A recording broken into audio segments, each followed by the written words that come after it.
Say to open up the show other than wide right. This is Pass the Rod. Could one of y'all pass the gosh darn rock? Hey, yo, I'm trying, I ain't lying, and hosting this will be Brian. Yeah. Posting like Kobe Bryant, Yeah. flying to see the pie. Yeah. Hit the hezzy, we got Jesse, opinions get kinda messy. A fan of out of lefties, from football to racing jet skis. He go silly when he go deep, sheesh, is Zach Zeman. Teaming up with Jack, we stack the whole team, man. Pass the rock, don't stop the shot clock. Woo. Smack the slap shot, come on, now let's talk. Pass the, yo, partner, pass the rock. For real.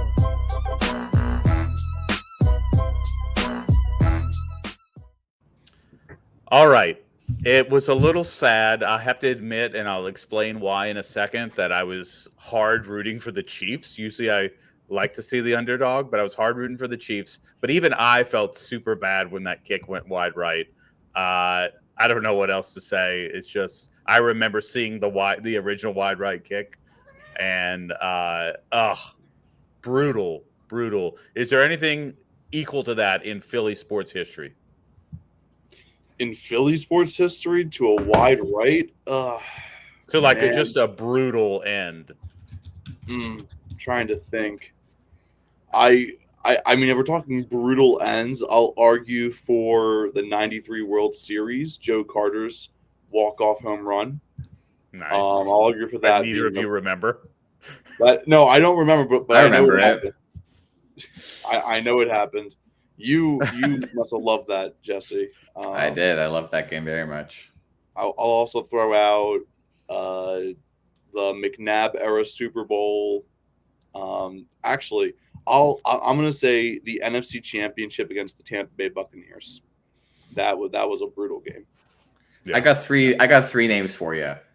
Okay. Blair Walsh, Cody Parkey, Tyler Bass. Actually, you could also throw in Andres Carlson in there too. So 4 names, but I think Blair Walsh's is pretty on par because his was like a 27-yard like chip shot, and that was pretty brutal. I think Cody Parkey's double doink set Chicago's franchise back like 5 years. So that one you could also make the argument because the Bills have been right there for years. That was like Chicago's one chance before they were horrible again.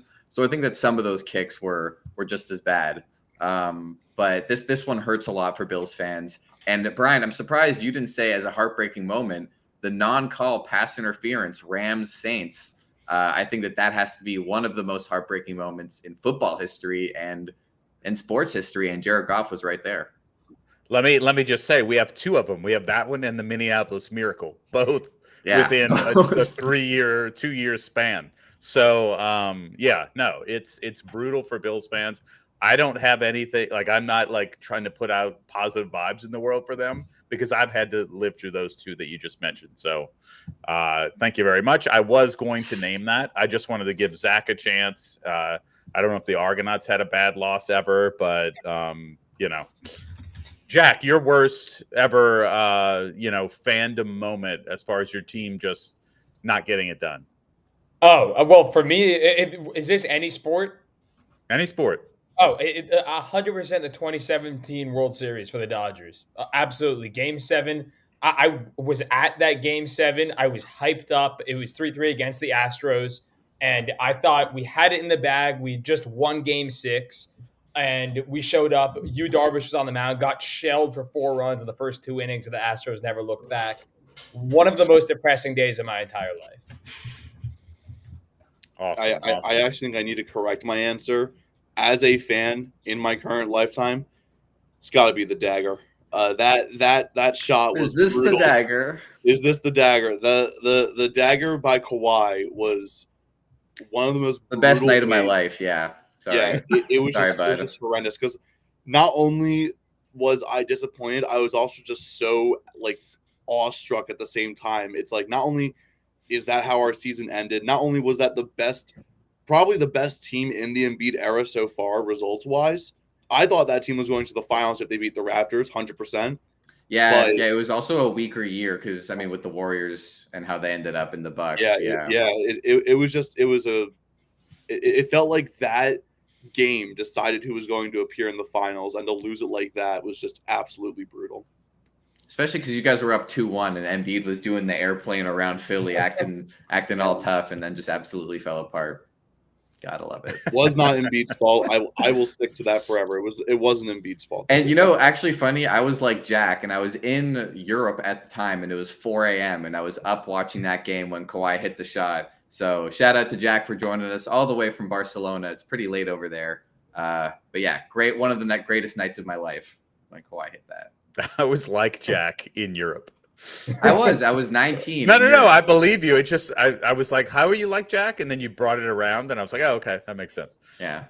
All right. Well, let's talk about how the Bills got to the point of even having a field goal to kick, which was the fumble touchback. So you're the Chiefs. You just lived through this horrendous call by the Bills of trying to go for it on fourth with DeMar Hamlin just to solidify his comeback player of the year. I don't know what that was.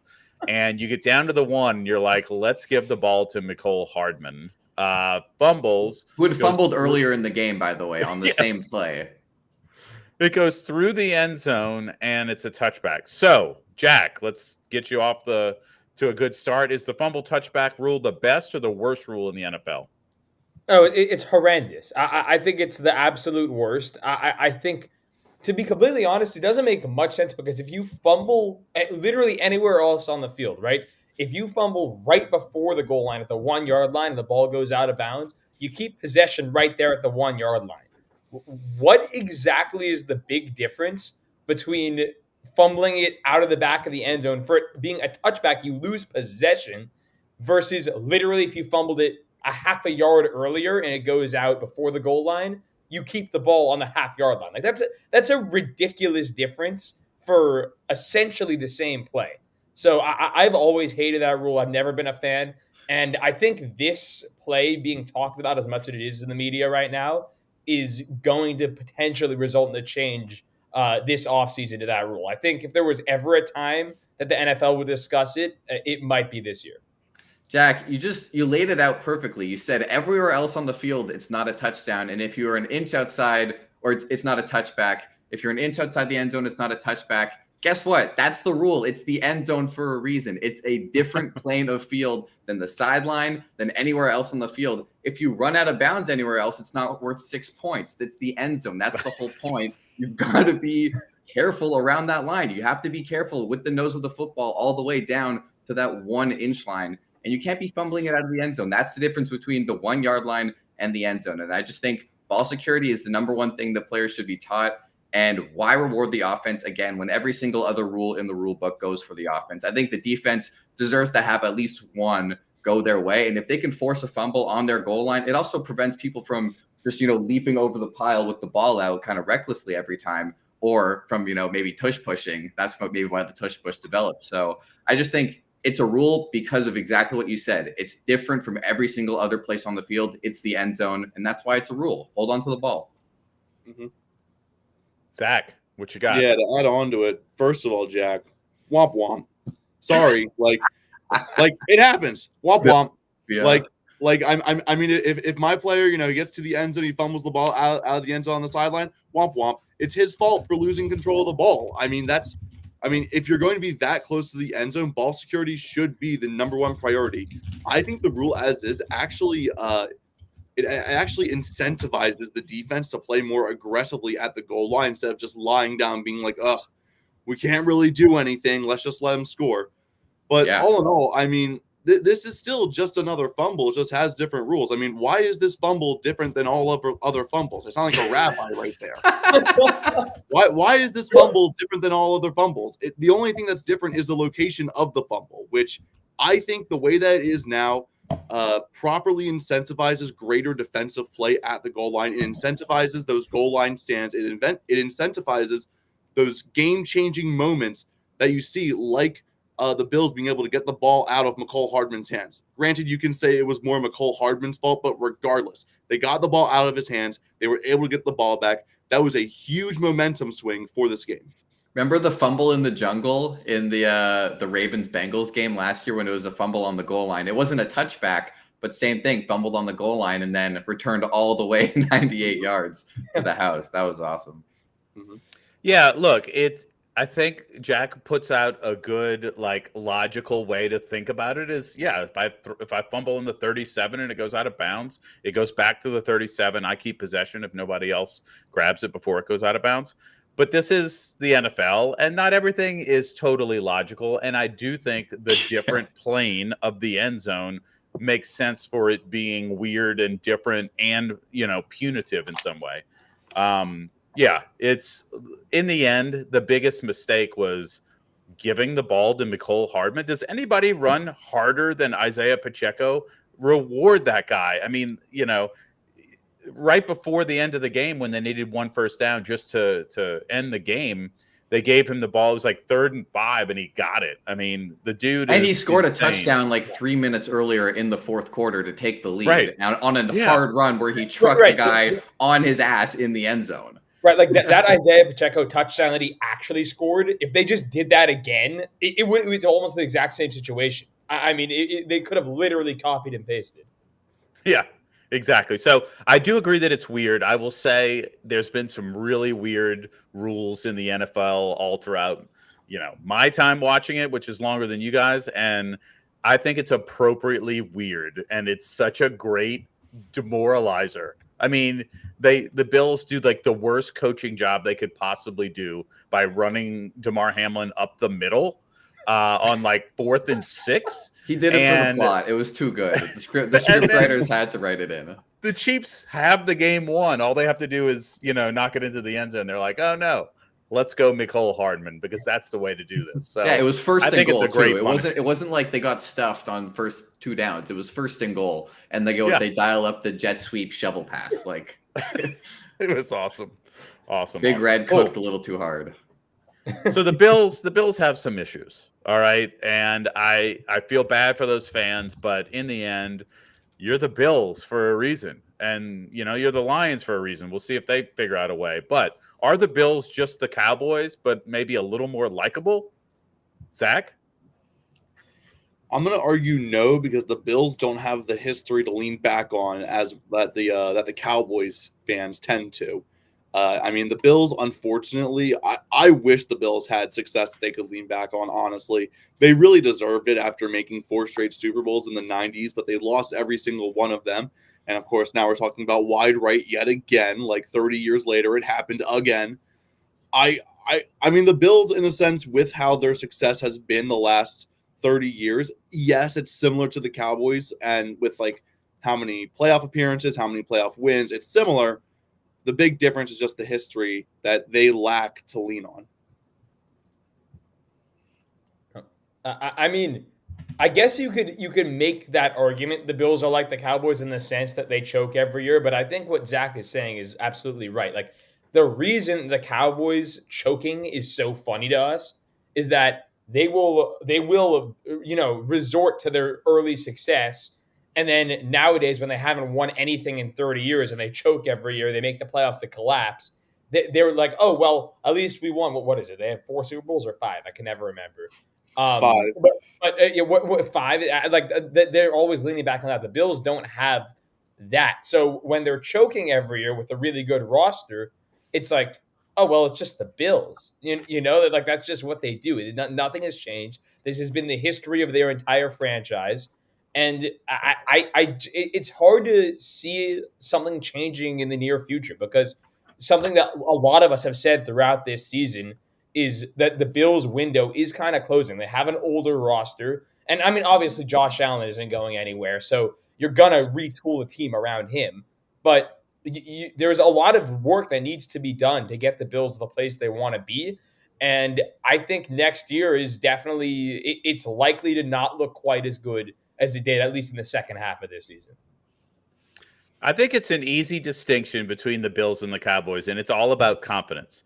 The Cowboys have been, haven't been to a NFC Championship game in 30 years, but their fans are super confident every year. A random 9-yard run in the preseason, and they're going to win the Super Bowl. Whereas the Bills fans, every single Bills fan in Buffalo and in that stadium knew they were going to lose that game in the second half. They just knew it was going to happen. To me, That's the difference between those two. So while their results on the field are similar, at least the Bills have been to a AFC Championship a couple of years ago, it's all about confidence. Cowboy fans, way too confident. Bills fans will never be confident. I don't know. I think the one comparison that I see the same is not historically, but the last 5 years or so, both of these teams, 12, 13 win seasons almost every year, winning or being atop the division almost every year, and just completely not showing the same strengths in the playoffs and just falling apart. The one difference I will give the Bills is they're not choking away these playoff games. They're just getting outplayed by Patrick Mahomes. The Dallas Cowboys were doing a lot more choking and getting blown out and just getting kind of embarrassed on a public stage. And I would just say that the Bills, I mean, the coin toss overtime game, Josh Allen had won that game. There was 13 seconds left, and then a miracle happened. So I think to his credit in that game, and he never saw the ball again. So that game, the game this past weekend was a bit of a choke job, but also, I mean, they lost by 3 points on a missed field goal and a lot of other things. So I think that there are some similarity of just constantly dominating the regular season and having star wide receivers and loaded defenses, and then kind of losing a lot of players to injury and then just falling apart at the end of the year. I mean, the Bills had like 8 starters on the shelf in this playoff game, and you're not going to win with that type of roster on defense. With these not even second but third stringers at a lot of positions too. Their linebacker AJ Klein was like Joe Flacco except on defense, and he had just been called up back onto the team. So it was rough, and I think there's a little comparison there, but it might be a bit of a reach. Well, let's stop talking about a bunch of losers and talk about, teams with bright futures. So, who has the brightest future in the NFL? Which team? Jack. Whoa. God, that is tough. That is really difficult. I think this might not be like the most expected answer, but I think I would say the Chiefs. I mean, I don't know how you can't say the Chiefs. Like, as long as Patrick Mahomes is the quarterback of the Kansas City Chiefs, their future is probably brighter than anyone else's. I mean, this guy is truly unbelievable. He wins when you don't expect him to. He wins when you expect him to. He just wins. And not to mention, in my opinion, he's the most talented quarterback to ever play the game. But just what he's been able to do in this playoff run with the weapons that we've seen that look horrendous this entire season, it blows my mind. And I think as long as Patrick Mahomes is in Kansas City, which based on his contract is going to be a very, very long time, I think they have the brightest future. Zach? I'm going to go with probably the most expected answer, but I mean, 2 top 10 picks. I think the Bears have a chance to really do something with this draft. Look, they have so many options that they could do to change how their future can be, and it's going to be their decision ultimately, and we'll see how they do, or if they screw it up. But with the first and 9th pick, you can either take Caleb Williams and get some protection for him, take Marvin Harrison Jr. and protection for Justin Fields, or even get another receiving threat like Brock Bowers with the 9th pick. You can trade back from the 1st pick and get a haul along with getting help for Justin Fields. There's so many different options that the Bears have in front of them with these 2 picks and the trade availability of Justin Fields. Once they come to a decision about who their quarterback's going to be, that's going to set the tone for their future. I don't know which exactly is going to end up being the better choice, because I personally don't think Caleb Williams is like a perfect prospect by any means. And I also think that Chicago, of all teams, would screw up Caleb Williams. But with the tools they have laid out in front of them, it would be a shame if the Bears did not seize the opportunity and have the brightest future in the NFL. Jess? I got a different one, and call it recency bias, but I'm saying it's the Green Bay Packers. They were just a field goal away from the NFC Championship against the 1 seed in the NFC with Jordan Love, with the youngest playoff team since 1975, with an average age of 25.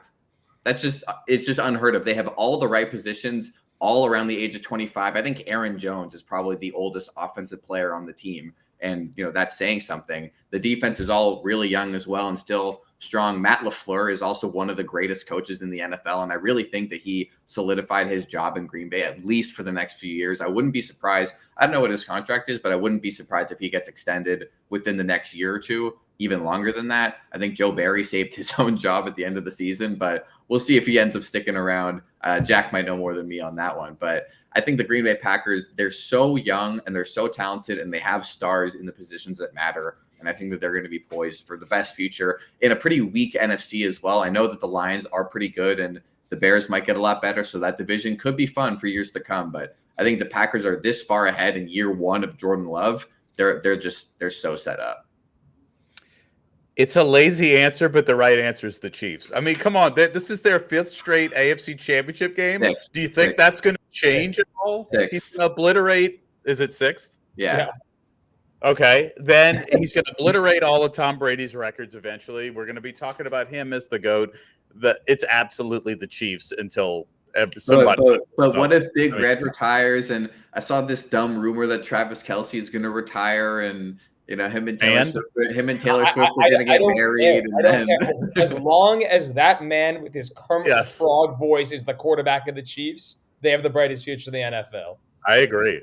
Just wait till Pat Mahomes comes to the Patriots in a few years, and we'll see what happens. My God! Okay. Patrick Mahomes gets another weapon to add alongside Kelce and Rice. I mean, once he gets another weapon at his disposal, that offense is going to be as deadly as ever. Yeah, another one that won't fumble on the 2-yard line twice in the same game. He could have Patrick Mahomes could be in the same spot even if he had the Pats receivers. All right, he's been unbelievable. He would kill to have Demario Douglas and Kendrick Bourne. I'll just say. Probably so. All right, who's to blame? Juju, no. Not Juju. Sorry. No. Who is to blame the most for the Bills' loss? So there's a lot of potential to go around. I know we're all saying it wasn't a horrible loss, but were you ever super confident they were really going to pull that out? Whose fault is it, Jesse? I think that this one, you could say that it's no one's fault directly. It was just like a handful of plays that didn't go their way that ultimately drew the game. They led the Chiefs in every category that counts statistically, except for wins and points in the end of the game. So I think the coaching, look, I will say Sean McDermott should be taking most of the blame because I know that they only had 10 guys on the field, but why are you calling this Damar Hamlin fake punt on your own 30-yard line? I think they were 2 for 2 in the game on 4th down. Just go for it if you're going to go for it. You have one of the best quarterbacks ever of this generation in the backfield who was making plays all night long with his legs. He was running everywhere. I think you just give him the ball if you really want to go for it, or you punt and have faith in the defense. So I think between that, there were other points in the game where there was 3rd or 4th down and they had great play calls and they could have just pulled one of those out in that moment. So I think Sean McDermott's got to look himself in the mirror. I think Stephon Diggs needs to look himself in the mirror with that huge drop. I don't think Josh Allen, I know a lot of people on ESPN and First Take and this and that were pointing fingers at Josh Allen this morning. I think that this is one of the only times where you can really say that Josh Allen did everything he could.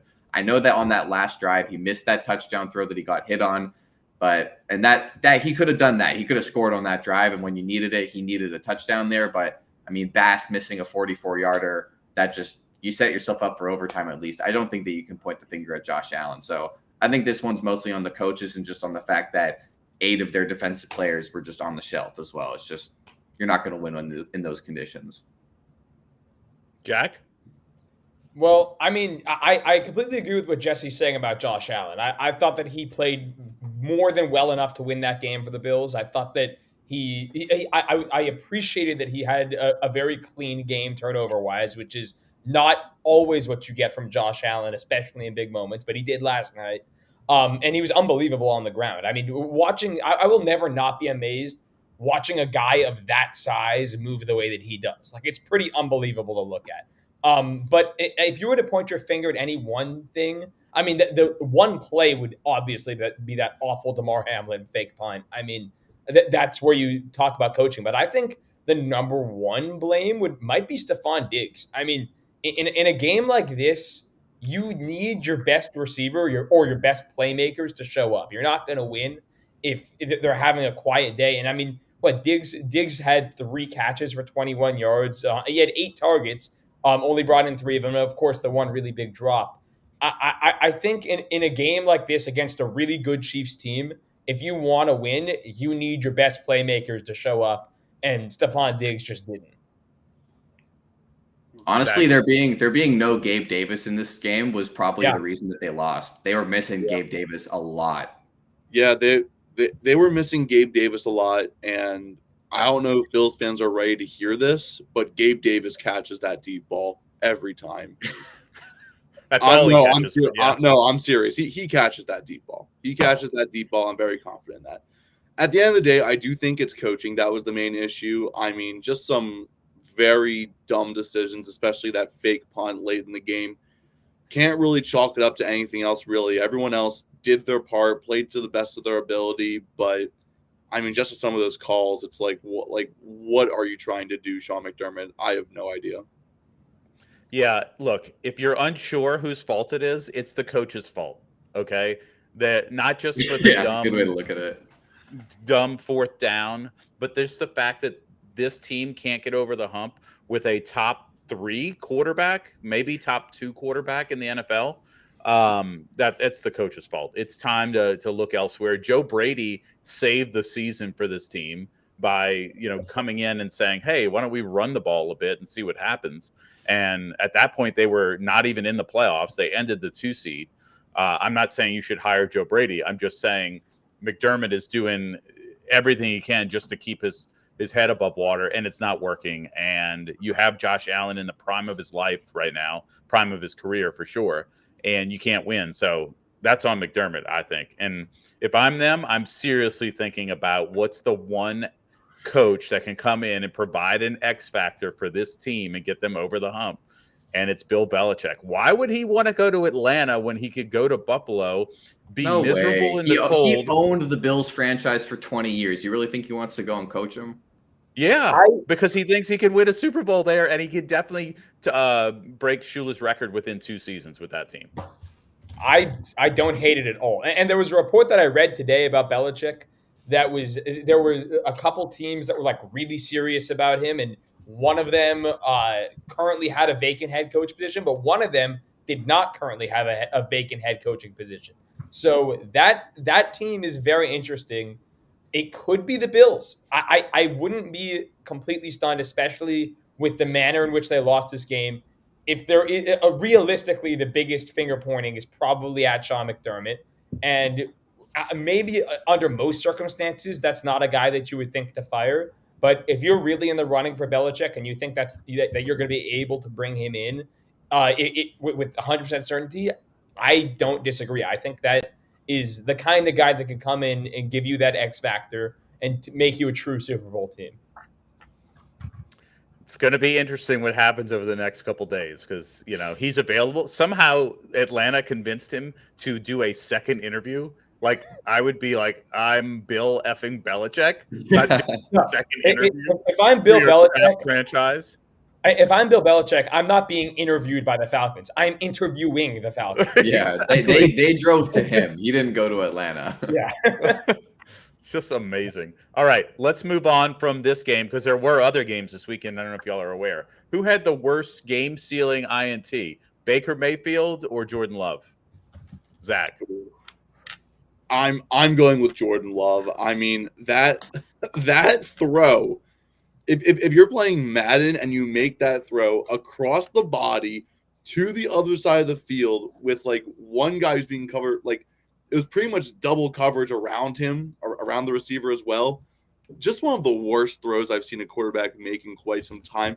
And yes, you can chalk it up to a rookie mistake. And yes, you can chalk it up to, maybe not the best play call right there. But I mean, that's just a sad way to go out. The Packers had the Niners on the ropes. They had the opportunity to get to be able to drive down the field and make it a very interesting game and possibly even steal it from the Niners. But the game ended how we all thought it would probably end, which is the Niners pretty much getting bailed out and getting saved by their own skin. Just very disappointed in how that game ended.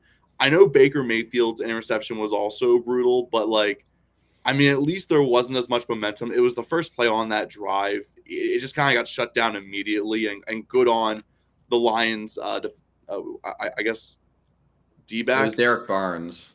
Good on Derek Linebacker. Barnes.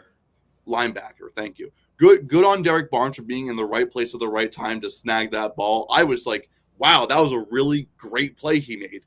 With the Niners, Dre Greenlaw has kind of had it land in his lap. He's had to dive for it a little bit. But if he didn't get it, Fred Warner was going to get it too. Exactly. That's why I was saying he was pretty much double covered. And I mean, the only thing that the Niners did wrong was Dre Greenlaw trying to run with the ball. If he went down immediately, the game was over anyways. But I mean, yeah, just I've never seen a throw like Jordan Love's work out for the quarterback ever.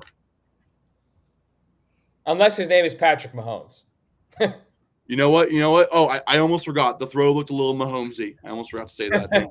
I think I would clearly say that Jordan Love's was worse because I know that Baker's was bad, but the Buccaneers were down 8 with 1 timeout left and, a full field to go. Like that, he threw the pick at his own 15-yard line. Like he has to go 85 yards in a minute 30 with 1 timeout and get the 2-point conversion against a red hot Lions team. Jordan Love only needed a field goal, and they were around midfield, or they were approaching midfield. They were a little like the 35 or 40. He's moving, and also Jordan Love is running out of the pocket, throws it back cross-body on the move across the field on 2nd and short. They were actually both on 2nd and 5, I think both the plays. And Baker Mayfield, he stood in the pocket and threw a ball. He was getting pressure, but he stood in the pocket, threw a ball. It was single coverage. The guy lurked it. It was a great play.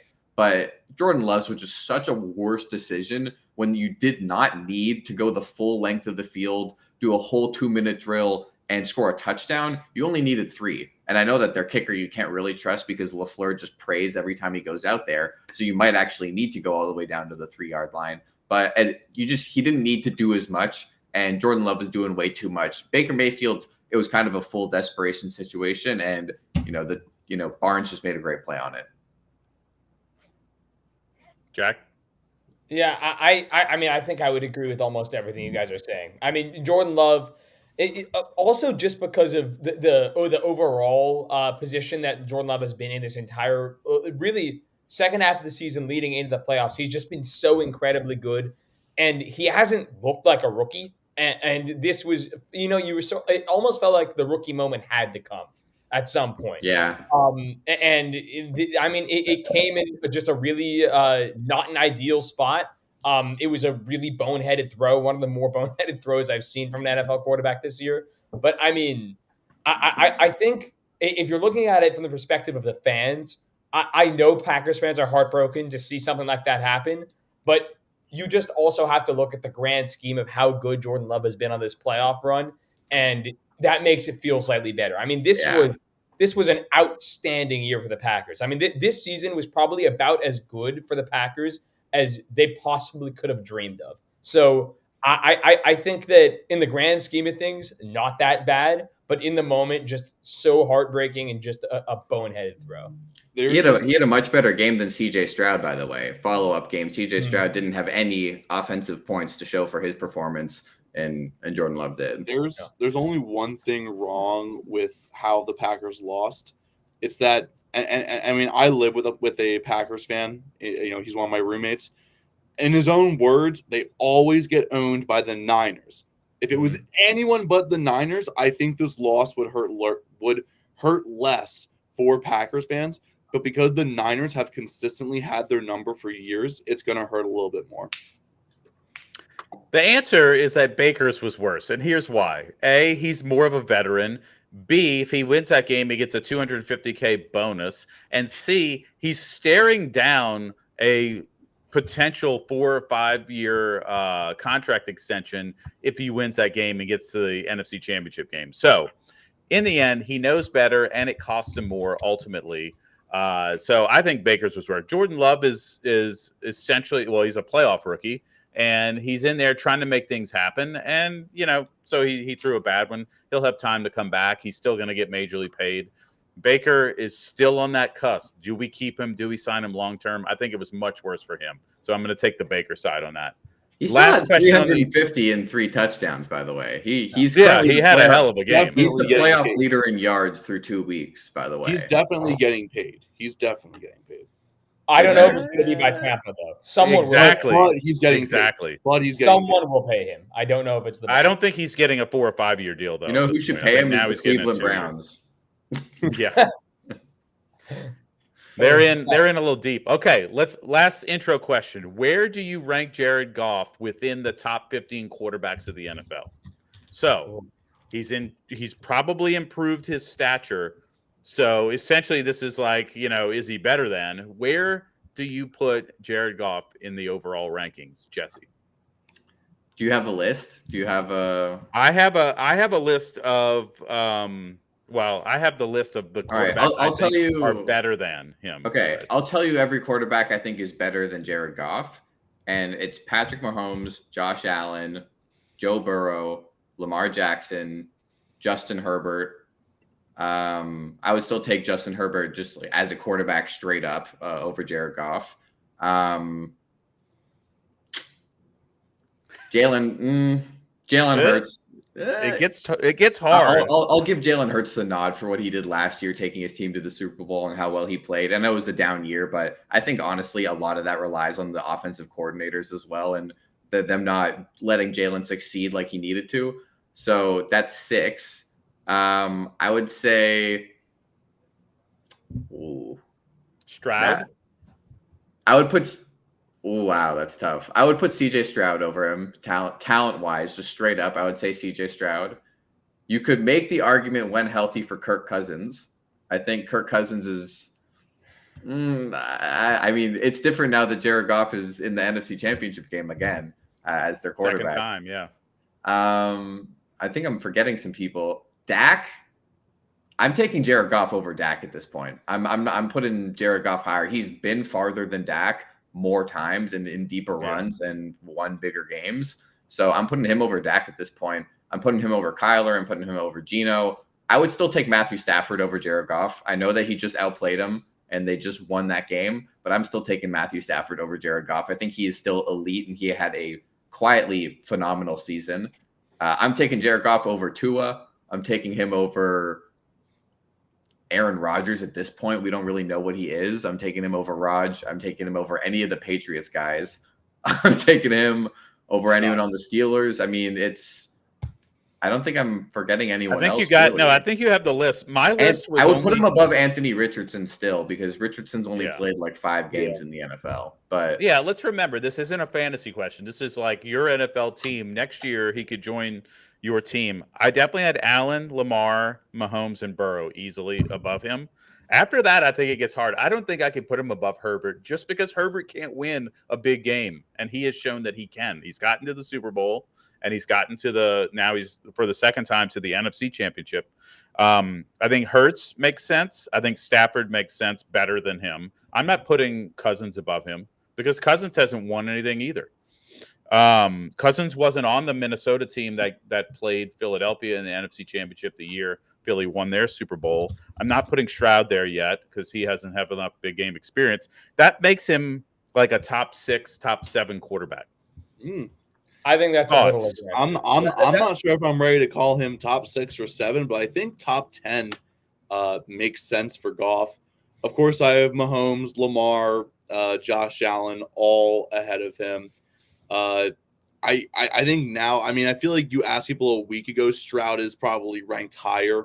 Right now, I think Stroud's a little bit lower. And then there's always the debate about, is it Brock Purdy or is it the system? So Trevor Lawrence, would you put Lawrence? No, Trevor Lawrence is below Jared Goff. That's I'm confident about. You didn't say Burrow. I'm assuming you think Burrow is better. Burrow is better when healthy. Burrow's better when healthy. Stafford.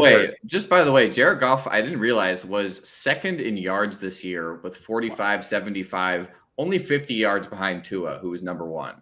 So he was second in yards, and he was 4th in touchdowns with 30. So yeah, I'm still taking Hurts over Goff. I'm still taking Tua over Goff. I think they're taking Tua over Goff. What has Tua ever done when it mattered at all? And you're taking Tua, but not Lawrence. I'm taking Tua because we haven't seen enough of Tua in the playoffs to reach a consensus about him. All right, he still has the talent. We just haven't seen him in all these big game moments. I guess that was his playoff debut. That's part of the point, I think, of the whole argument. I'm saying I still think there's potential with Tua and that Dolphins offense that they're going to be back in the next coming years. If they're not, I'll gladly put Goff above him conclusively. Right now, I can't do that quite yet. I think one of the closest comparisons, I think like right around like that low like 8 to 10 spot, you have Dak and Goff. I think that's where I'd put both of them, pretty much around that spot. I think you could argue for either one being better. Of course, Dak hasn't made it that far, but sometimes like, I feel like this has been Dak's best season in his career. At the same time, he's only gotten better over time. Other than that, it gets pretty hard from there. I mean, I can't really think of anyone else that I'd put over Goff right now. I mean, the more I look at different quarterbacks, the more I'm like, yeah, that guy's not on his level. That guy's not on his level. Would you put Brock Purdy above him? That same, it's like that same tier spot. It's so close. I think it is more of the system around Brock.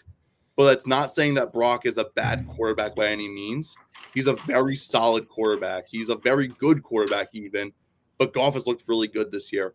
I think I'm. What about Herbert? You didn't mention Herbert. Herbert's below Goff. Herbert's below Goff. Okay, so you have top 8, which also includes Tua, by the way. But you have him essentially top 8. Jack. Yeah. What rank are you? I think I'm a little bit lower on him than you guys are. Not that much. I think he's been very good. But so in no particular order, ahead of him, I would have Mahomes, Burrow, Allen, Lamar. I would take a healthy Aaron Rodgers. I would take. I knew that. I would take Trevor Lawrence personally. No.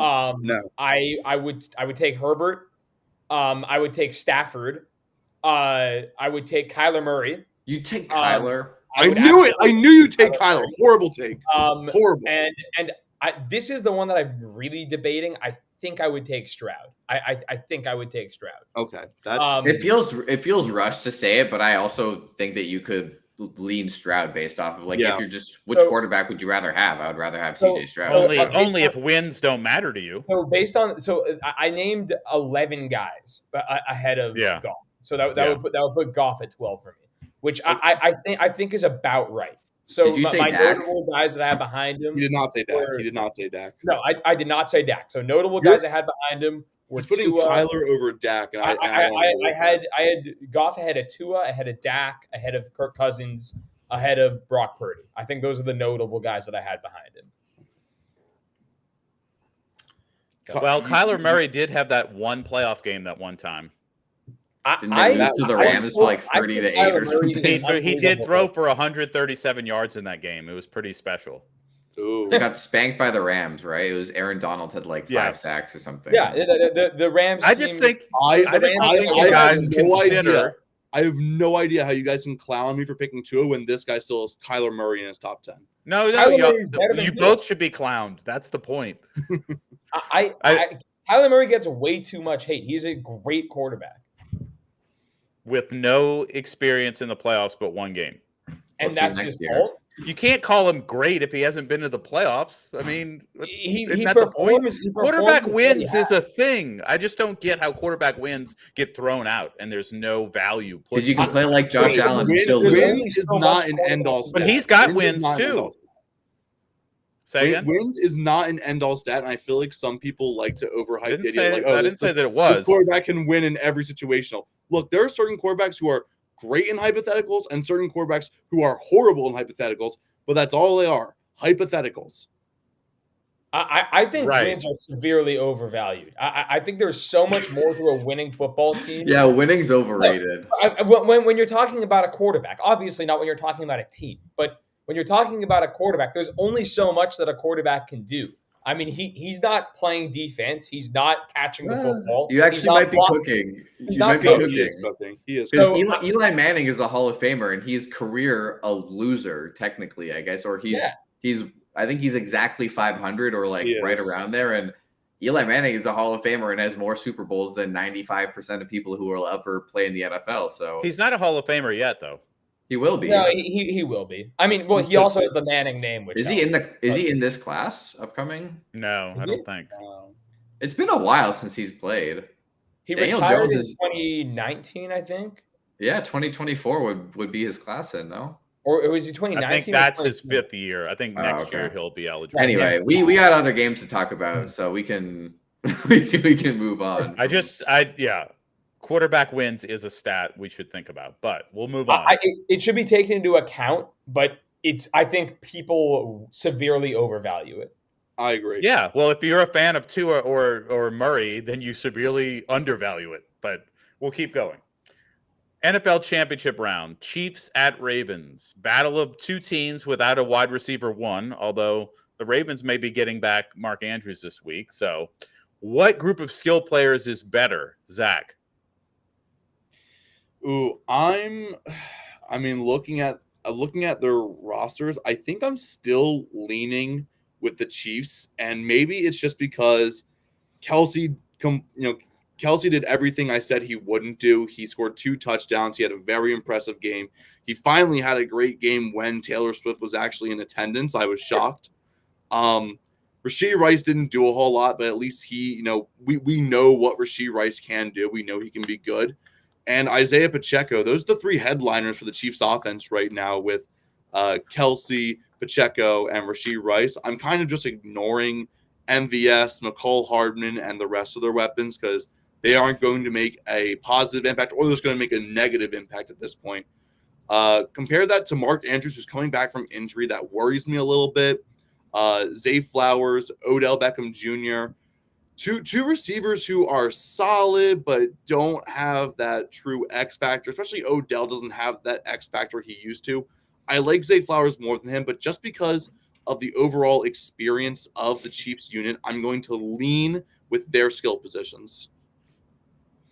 I don't know how you could take the Chiefs skill positions when this has been the biggest knock on the Chiefs the entire season. I mean, the whole reason that people have been concerned about the Chiefs in every single playoff game, including the first round against the Dolphins, where some people were taking the Dolphins to win that game, was because these receivers cannot catch the football. And I know you have Kelsey and you have Pacheco, and Rashee Rice has been very good, but those other 2 guys, MVS and McCole Hardman, are so unbelievably bad that you have to take the Ravens and their far more well-rounded unit, especially if Mark Andrews is playing in this game. Because Mark Andrews, people forget, is a very, very good tight end.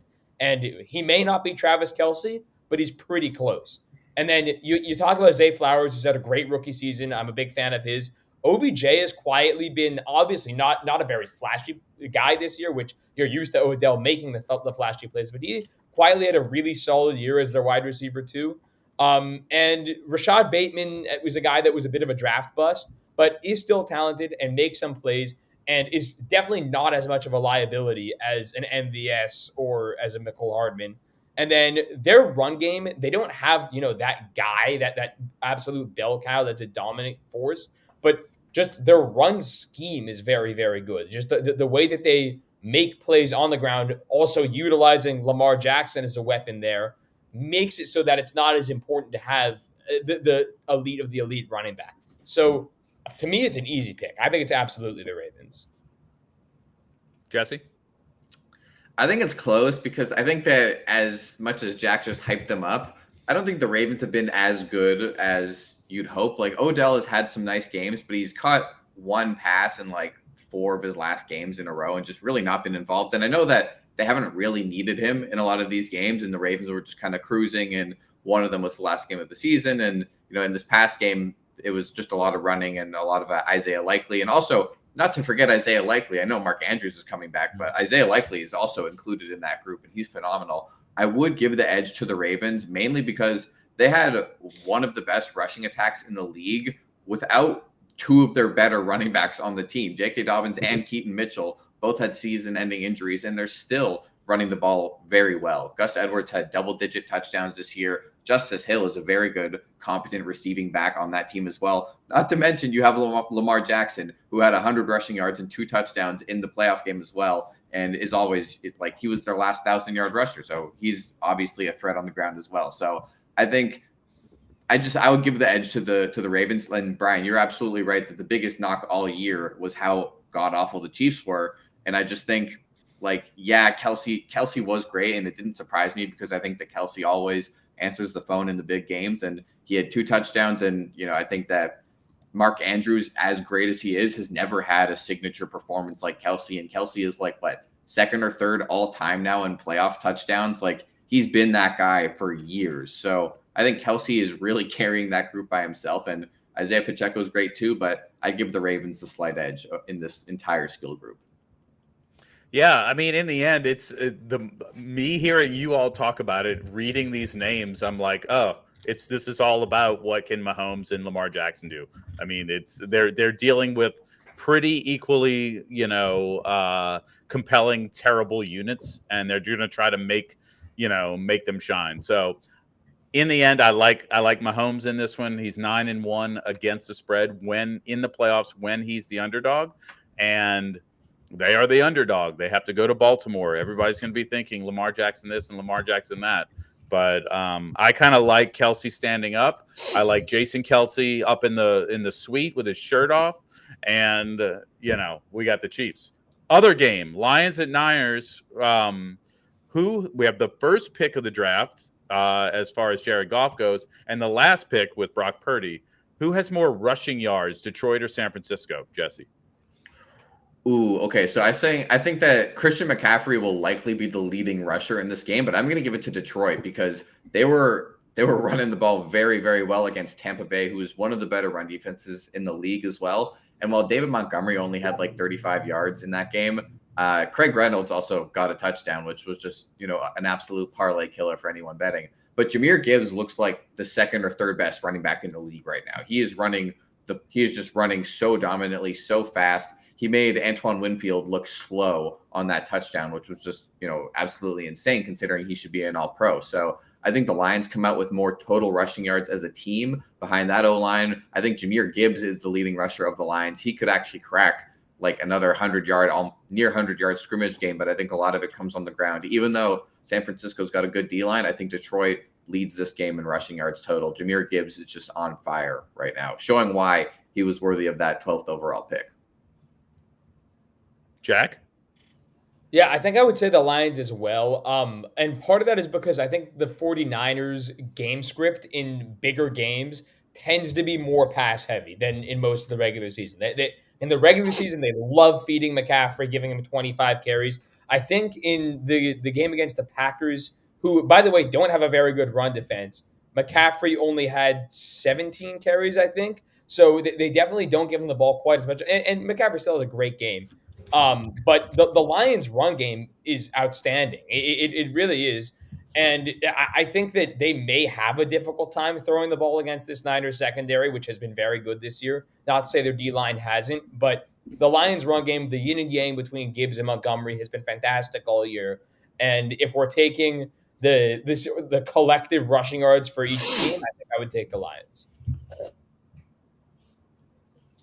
Yeah, I mean, for me, it's a clean sweep. It's the Lions. Look, I call Brock Purdy a yak merchant for a reason. It's because he throws the ball short with little check downs or little screen passes, and then the receivers do all the work and get massive yardage. I think that, that's been their game plan to get easy yards very easily. Just give it to the receivers who are going to be able to make plays. While they do run the ball often with McCaffrey, the Lions' offense revolves a lot more around their run game, and I think that will be the edge in terms of total rushing yards. Yeah, I actually think the top rushing number is going to be pretty low. I think that it's going to end up being the ball thrown around. It would help the 49ers if they had Debo. There's a little question about whether he'll be back, and he really hasn't been running the last couple of weeks anyway because he's been injured a little bit.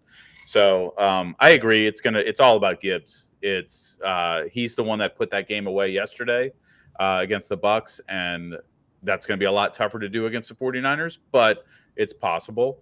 Which D lineman is more likely to stand up, Hutchinson or Bosa, Jack? It's Nick Bosa, man. I mean, Hutchinson has had an outstanding year, don't get me wrong, but Nick Bosa, I feel like he just doesn't get talked about enough. I mean, everyone knows he's a top 5 D lineman in the league. He's an absolute monster. He won Defensive Player of the Year last year. Everybody knows that about him, but he's not the flashiest guy. Like people will hype up Myles Garrett all the time, or they'll hype up. Well, it's because there's like 6 other Pro Bowlers on their line, so it's hard to remember him. I know, but it's just Nick Bosa is a guy that's just an absolute beast every single game, no matter what. And I don't see any reason why he wouldn't just be Nick Bosa yet again this weekend. And I think that he's going to be a real problem for Detroit. I just feel like I didn't hear his name much the other day, and I'm not saying he was neutralized. I'm sure he's causing a lot of havoc when he can. But Hutchinson, you hear his name every week, and he has really come through. He's going to fall back in pass coverage and not necessarily get an interception every time, but gets a lot of interceptions for his position. I kind of like him. If they want to win Detroit, he has to have an impact on the defensive side. So I kind of think you're going to hear his name more Sunday than you will Nick Bosa. Zach. I'm going to lean with Bosa here. I mean, he's just been here before. I feel like Hutchinson's a fantastic defensive lineman, but he hasn't been in these big games as much as Nick Bosa has. I'm going to lean on experience and take Nick Bosa here. Jesse.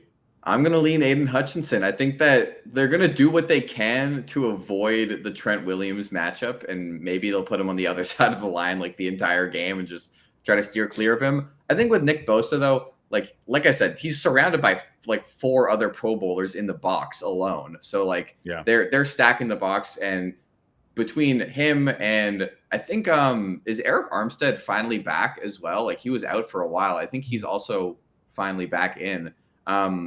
They've just been like that. It's just such a unit. I think that the Lions are going to try to make somebody else beat you. And, it might be a Chase Young game. It might be a Dre Greenlaw game or a Javon Hargrave game or whoever else is on that line. Like there's so many good players. So I think Aiden Hutchinson, he's had quite a few sacks over the last few weeks in the playoffs and has just been wreaking absolute havoc. So I think that he's going to get to Brock Purdy, and I think he's going to have a huge impact in this game. The defense runs through him. So I know Nick Bosa is phenomenal. I just think he might almost get the Aaron Donald treatment where they're just going to make somebody else beat you. And you could say the same about Hutchinson, but I just think that Hutch is just on a roll right now and just cannot be stopped. Both of them second overall picks, by the way. Interesting. Hey, you know one thing that's been interesting, and you just brought up his name. Since the trade, have you guys heard anything about Chase Young? Like anything at all? Because I've heard nothing about Chase Young since the trade. He has seemingly become a complete non-factor for this defense, which to me is absolutely insane for a guy who was as good as he was in Washington. He just apparently hasn't brought anything to the San Francisco defense, which is crazy to me. Yeah, I mean, part of that is that he's in such a lower usage role here. I mean, he's their third edge rusher, I believe, and he's just been really a rotational guy for them. But he definitely has been quieter. I think in 9 games he only had like 2.5 sacks, so definitely very quiet for his standards. But you can attribute part of that to a lower role. I'm sure, but it's like you're really trading for a guy like that, a guy that everyone was afraid was going to make the Niners defense unstoppable, and then he just, I mean, 2.5 sacks over 9 games is not, it's not league changing to me. It's game changing, maybe debatably, but even then, it's like that's really not what you expect from a guy that you're trading for. I might have to play the breaking news segment because regarding the conversation we're talking about. So, by the way, Eric Armstead, he'd missed the last month, and this was the first game he played in a while, so he was back on the D-line. Frank Ragnow suffered both a sprained knee and sprained ankle in the game against the Buccaneers. He missed a few plays, somehow went back in. He is expected to play in the NFC Championship game. So Frank Ragnow, he's the all-pro center of the league, and he's going to be going up against that Niners D-line with a sprained knee and a sprained ankle now. So I might have to leave my answer to Nick Bosa and the rest of the Niners D-line, but it's going to be... I don't know, man. That dude's a freaking dog. I am not scared. Taylor Decker and the other guys are going to have their work cut out for them. Frank Ragnow could play this game literally one-legged, and he'd still be the best center in the NFL. He's maybe second. He did yesterday. Depends what you're talking about. No. Jason Kelsey's retired now. Exactly. It's Frank Ragnow. Jason Kelsey's retired. He will be. Not officially retired, but I think he should. He was shirtless with Bill's Mafia. I think he's And If Jason No, I Kelsey think I retires, heard he Joe just Burrow's moved to best friend Buffalo. That's all. Awesome. All right. The reason everybody's here, okay? Draft. We're gonna do a little player draft in the AFC NFC Championship games. All right, Jack. This is how it works. All right. I know you're a stickler for the rules. 1 quarterback, 1 running back, 2 wide receivers, and a flex position. If you fumble at the 1 and it goes through the end zone, it is a touchback in this league. All right. So, drafting players in the AFC and NFC Championship games. Let's do it.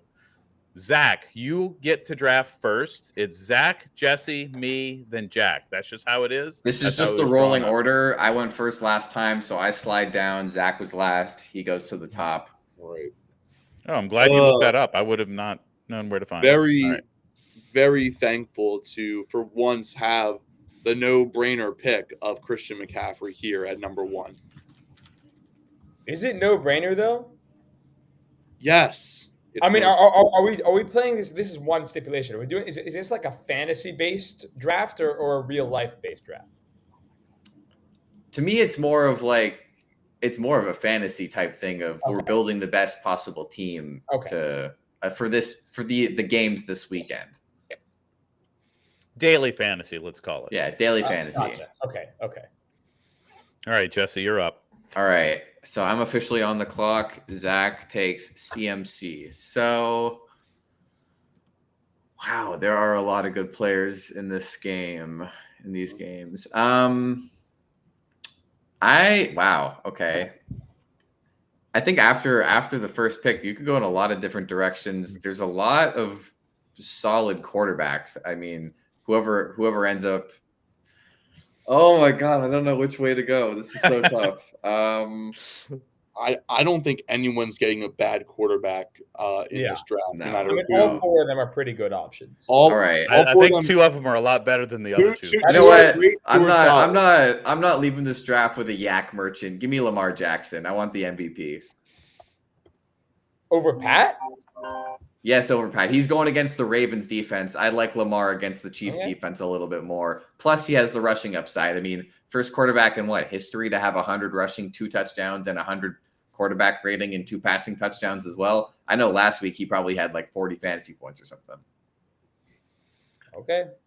Mainly because the Ravens defense, I think, is going to do a better job of controlling Mahomes than the Chief defense does Lamar.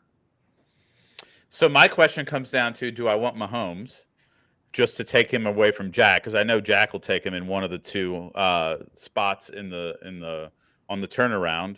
Also thinking about Amon-Ra St. Brown. I'm taking the best receiver, in my opinion, off the board. I think I'm going to go with Amon-Ra. We're gonna let Jack have. I know he's going to take Pat Mahomes, and I'm just going to go ahead with who I think is not the worst quarterback of this group. Yeah. Well, I mean, you did sort of call my shot there, but Amon-Ra was the guy I really wanted. So, good pick there. I will definitely take Pat Mahomes as one of my 2 picks, though. I think I would be crazy not to. And then what else do I want here is the question. I think the running back options are pretty good. So I'm going to steer clear of the running backs. Receivers get dry after the first few. So reaching on a guy over one of the really good tight ends might not be a bad idea, especially because there are 4 really, really good tight ends playing in this weekend's games. I think I'm going to take a receiver here, and that for me is going to be Brandon Ayuk. Deebo Samuel is questionable. If he plays, he'll be playing banged up. I think Ayuk is the best option. Nice pick. I was thinking about that coming back to me in that way. So, all right.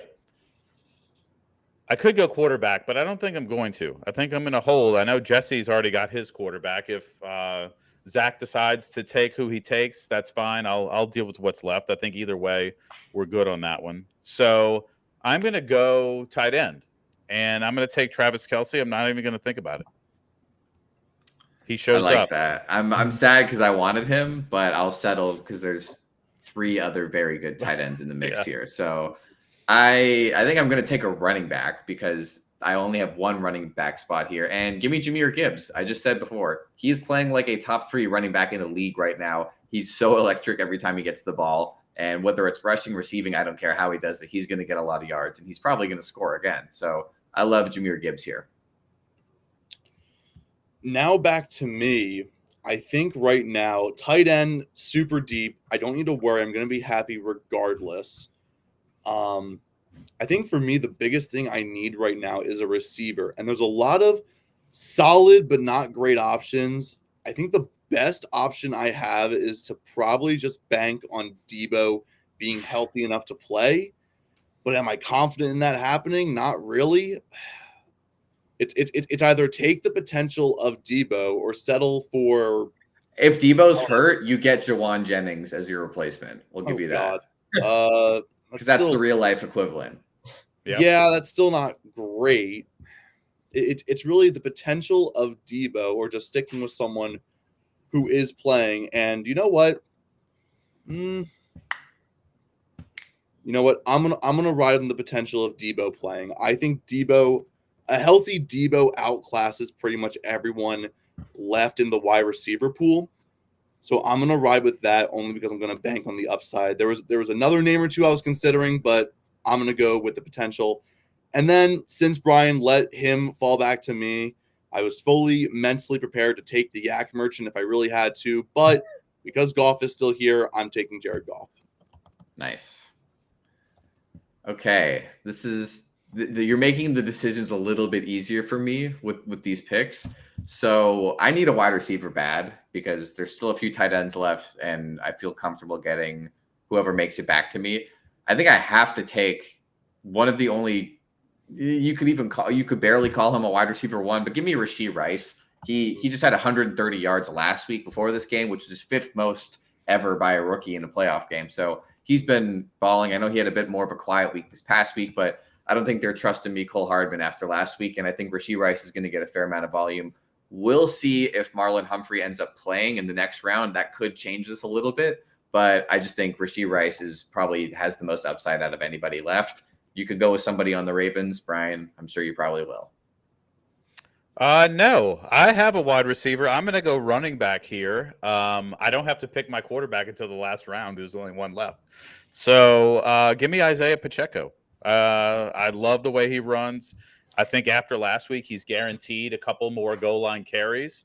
And, Micah Kiwi says, well, the Ravens D is going to send Travis into retirement. Maybe so, but I think the Kansas City Chiefs will find a way on the ground. So give me Pacheco. Wow. All right. Well, one of these picks is so easy for me because there is only one receiver left that I would touch with a 10-foot pole.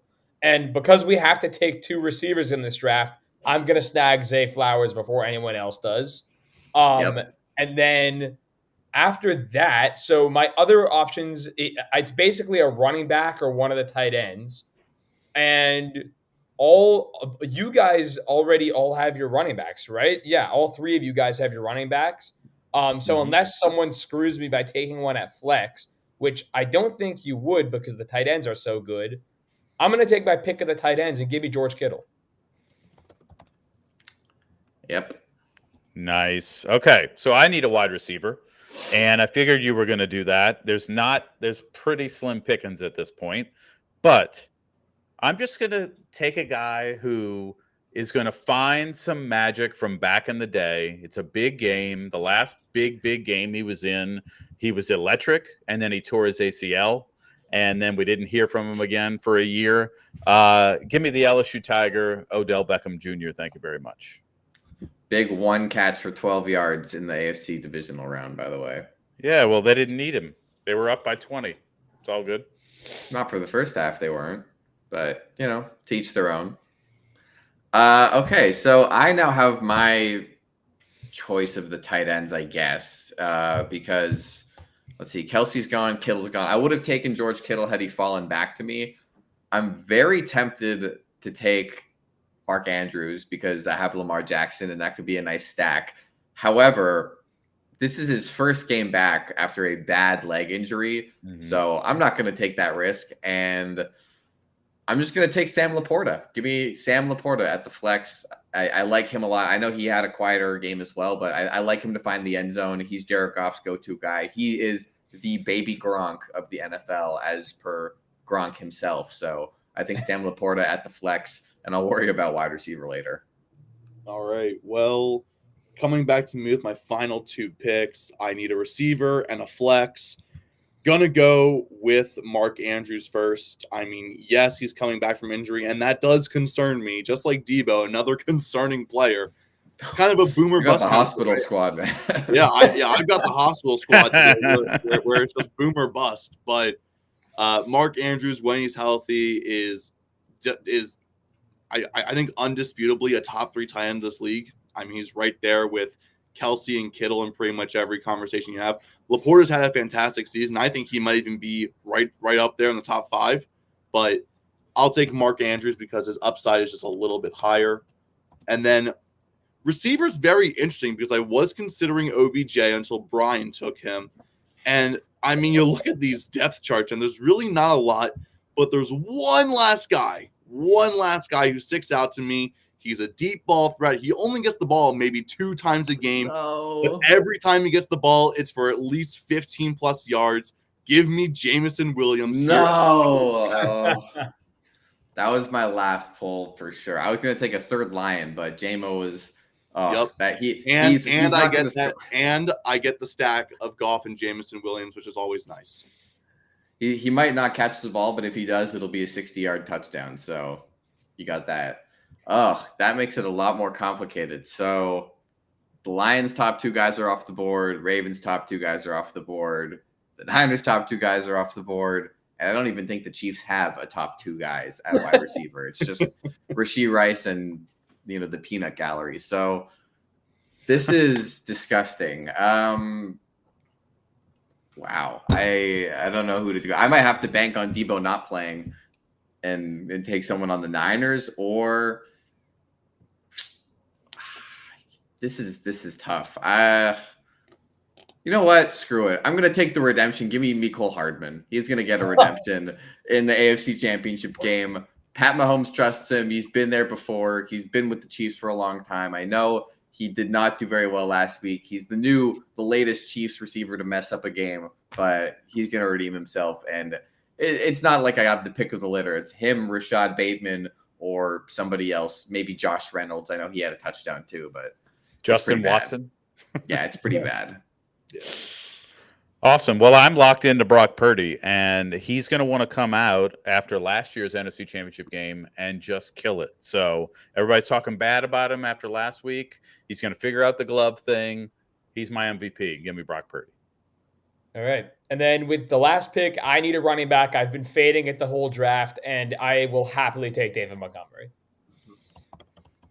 Great final pick. Not Craig Reynolds? So no Raven running back picked. Yeah, I'm also surprised you didn't take Gus Edwards. Yeah. David Montgomery's just been better than Gus Edwards this year. Straight up. Gus Edwards doesn't have not in the last 8 weeks. I don't care. I just need whoever's going to put up better numbers. And to me, that's David Montgomery had like 30 yards and no touchdown last week. Just so he had a rough game. But this season he has been better than Gus Edwards, objectively.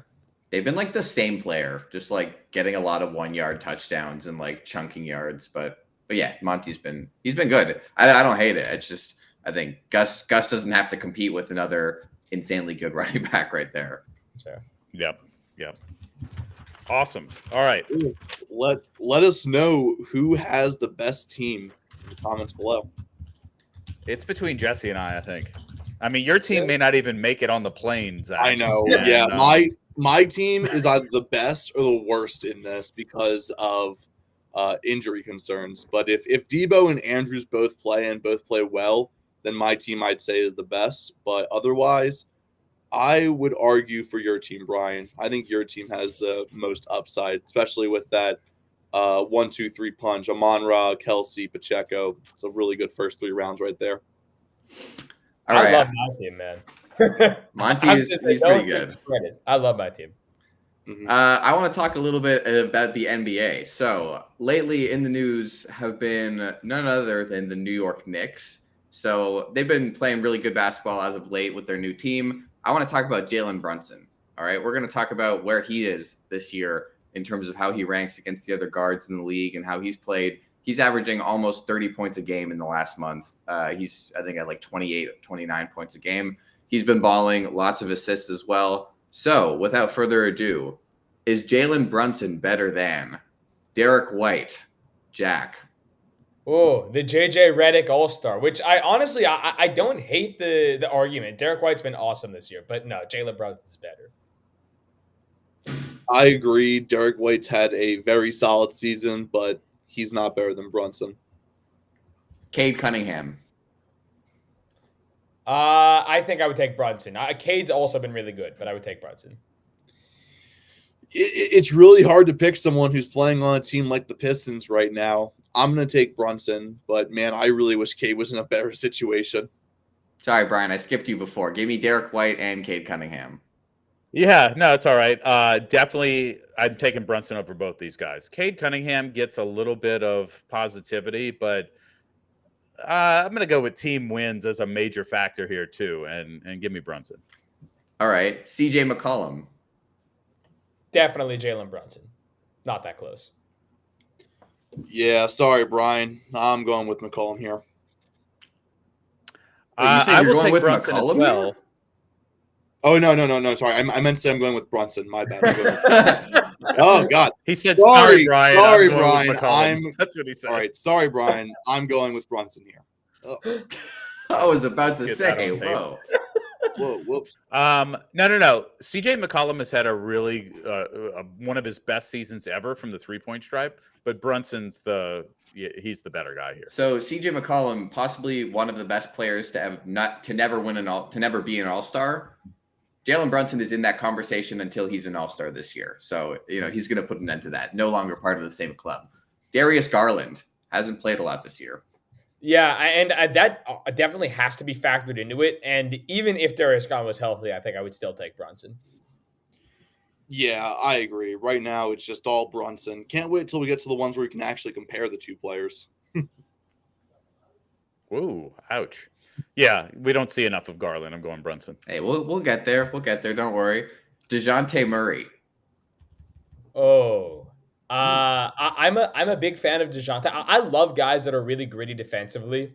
So DeJounte is up on my list because of that, but I would still take Brunson. I'm not as big of a fan of DeJounte Murray, and I'm taking Jalen Brunson. Yeah, I think Murray is way overhyped. I'm definitely going Brunson. His teams just don't do anything significant. Okay. Desmond Bane, who is now also on the shelf for like the next 6 weeks. Yeah, I mean, I love Bane for a similar reason. Super gritty defender, but with the way Brunson's played lately, you have to take Brunson. Yeah, I mean, if Brunson, I feel like this year has been a really big year for Brunson, almost like just kind of like a breakout season for him. Because of that, I'm going with Brunson. This may be just like what I see watching the Grizzlies play, and they always are killing my team.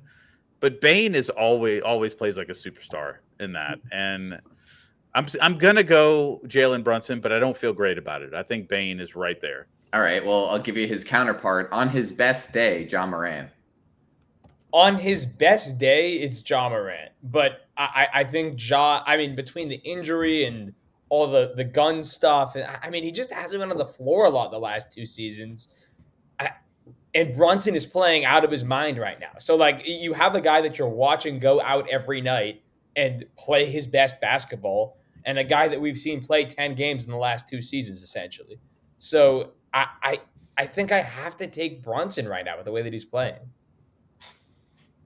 Nah, on Ja's best night, it's Ja Morant versus the world, man. I'm taking Ja Morant easily. I think it's Ja very easily. I mean, you're right, Jack. Everything you said is correct, Jack. I mean, obviously, look, there's so much you can say about Ja Morant, but when it comes to just him at his best on the court, there's honestly very few players who match up with him well, with how well that Ja plays. Yeah, I think that's fair to say, but one of my favorite lines, sometimes the best ability is availability. Yeah, I mean, it's also not his fault that the 20 games he was out, the Grizzlies won maybe 3 of them this year. And then he comes back to a team and just decides to get shut down for the season. But I think Jack's right that, if we're just comparing him to the image that we have in our head of Ja being this like 28, 8 and 8 guy who can put up the great stat lines and insane highlights and all that. But Jalen Brunson is the guy putting in the work, going in, clocking in and clocking out every single day and just putting up consistent numbers every single night for the New York Knicks. So, and not to mention the Knicks are having one of their best seasons in recent memory, and it's because of him. Next up, LaMelo Ball. Oh, that's hard. That's hard. I think because of how well he's played lately, I have to take Bronson, but it's close for me. Yeah, I mean, if only LaMelo's minutes actually meant something, because the team he's playing on never plays in games that matter. I'm going to take Jalen Brunson right now. I think it's easy, and it's Brunson. I mean, the Ball brothers, if their ability was about half as much as what they think of themselves, they'd be pretty good. And I agree with Zach. Play in a meaningful game and call me back. I'm still taking LaMelo Ball. If it's who do I want tomorrow, I think LaMelo Ball is one of the best prospects in the league still right now. He's so good, and he just has it. He just sees the floor in a way that people who are 30 or 40 don't, and he's only like 20, 22 or however old he is right now. So the fact that he's that young and he sees the floor that well as a distributor, as a scorer as well, I'm taking LaMelo every day. But yeah, I agree. He's never played in a game I don't think he's ever played in a game where his team was above 500, let alone in a meaningful game. So it sucks to see that. And maybe we'll get to see the Hornets be good in 4 years. But, I just think individual skill, LaMelo Ball. This is where, Zach, you're welcome. This is where we can start having actual debates. De'Aaron Fox. This is De'Aaron for me. De'Aaron Fox is so good. I mean, there's no other way to put it. He is just a great basketball player. And obviously Brunson's been playing out of his mind right now, but De'Aaron Fox is just too damn good, man. I can't think against him. Yeah, you're calling this an actual debate? I think it's Fox by a mile. I don't think it's by a mile, but I am going to take Fox. The Kings have been slipping lately. Not that that's all his fault specifically, but because he's been playing pretty well. But I'm probably taking Fox, but I don't feel great about it. I think I'm taking Fox as well. And he's shown that he's one of the most clutch guys in the league when it matters as well. And we'll see how they perform in the playoffs this year. I think they're in a similar spot with their teams being like the 4th, 5th seed. And maybe we'll see if they get over the hump this year, but I'm taking Fox. Jamal Murray. And this one should turn some heads. I mean, in the playoffs, I'm taking Jamal Murray, but I think overall I would take Jalen Brunson. I mean, I look at Murray's stats, and my one big question is, what impact would happen on his stats if Jokic wasn't there to do all of pretty much everything that Jamal Murray could bring to the table? I'm going with Jalen Brunson, but I would be really interested to see what Jamal Murray could do without Nikola Jokic, because I feel like that would really beef his numbers up, and we'd get a better understanding of how deep his game actually is. Yeah, I agree with the sentiment Jack put out there as playoffs versus non-playoffs, and I always lean playoffs, so I'm going to say Jamal Murray, but I don't really believe it on a night in, night out basis, especially during the regular season. But once you get to the playoffs, and I know it's easier to play with Jokic, but still, the dude has been clutch. He was a key part of what they did last year. So give me Murray. Give me Jamal Murray. Absolutely. I think that if Max Kellerman were still on ESPN, he would say, one shot, fate of the universe, step back 3, someone's got to hit it. I want Jamal Murray. I'm not even joking. Like he is so good when it comes down to it. And when you need a big shot and it seems like that step back 3 in the 4th quarter to take the lead or tie the game, he hits it. And he just drains it. Like he just drains those shots, nothing but net. And he's just such a smooth player when it comes down to those moments. And I think, call me when Jalen Brunson has dropped 50 in the playoffs, first of all. But Jamal Murray has shown that he can be that guy and has been on countless runs in the playoffs with Denver, at least somewhat deep into the playoffs. I know that Jalen Brunson is earlier in his career and he had that one run with Dallas deep into the Western Conference Final. And then, last year with the Knicks, they had a pretty short run. But I think that Jamal Murray has just shown that he's that guy and is absolutely better than Jalen Brunson. Tyrese Maxey. Maxey's been unreal this year, and I mean, he's going to be the most improved player, I think. But I think I would take Brunson. Brunson is, I think his game to me is more well-rounded, and he's been a true leader for the Knicks this year. He's been their number one guy, and you can't say the same about Maxey. And I know you can't knock him for being teammates with Joel Embiid, but I think the X factor that Brunson gives you as a leader, you have to lean his way. Hey, man, Brunson has Julius Randle. You're acting like he doesn't have his own big guy down low. Yeah, I honestly, I mean, you look at their stats, they couldn't be any closer if you asked them to be. I'm taking Maxey purely off of hometown bias, but these two are neck and neck. This is the closest one we've had so far. Zach, can I ask you, are you wearing more than 2 Philly merch items that we can't see right now? Or is that it? I am not wearing 2 Philly merch items. That's such a great question. It is. I have a West Virginia shirt on underneath. Oh, okay. What about the socks? He's wearing Philly Fanatic underwear. Yeah. No, nothing else. All right. No, they got Bryce Harper. You know it. Just making All right. sure. I think I'm saying Maxey here. I don't know. Part of it is bias because he is on my fantasy basketball team, but the stats have been a little bit better. And yeah, the leadership thing, he doesn't need to be the leader on his team but I still think he garners, those leadership points. Give me Maxey. All right, I'm gonna read you the rest of these. Actually, yeah, I'm gonna read you the rest of these names, and you can tell me if Jalen Brunson is better than any of them. James Harden, Kyrie Irving, Anthony Edwards, Devin Booker, Trae Young, Tyrese Halliburton. Is he taking any of their spots? I would take him over Harden. I would take Brunson over Harden. The rest of them, no. Yeah, it's pretty much. You're giving me Jalen Brunson right now versus a washed Harden right now. Not to say he's actually washed. He just has a reduced role, and we haven't seen him do what he used to do. I'm taking Brunson over Harden, and that's it. Everyone else is better than Brunson. So just to check. Oh, yeah, go ahead, Brian. Let me just say really quickly, Harden's stats actually rank him higher fantasy basketball-wise. Obviously, he's got a ton of issues that you have to deal with, and you're just waiting for that time bomb to explode. But the Clippers have been super impressive this year. Nobody really had faith that this crazy experiment would work, and it's working, and it's working really well. Yeah, everyone kind of shut up about it after it started working too. Yeah, and I'm gonna go ahead and say this, and I can't believe I'm saying it out loud, but I'm gonna say Harden. Until he shows me differently this season, I just feel like he's turned a little bit of a corner, and maybe it's Russell Westbrook teaching him, like saying stuff like, "I'll go from the bench." Do whatever you need to do to get this to work, or else you're just going to look like a loser the rest of your life when people look back at your NBA career. So give me Harden. Not to mention Harden's the 3rd best player on the Clippers now. And, he's got Kawhi and Paul George, 2 guys who are both all-star starter level players next to him.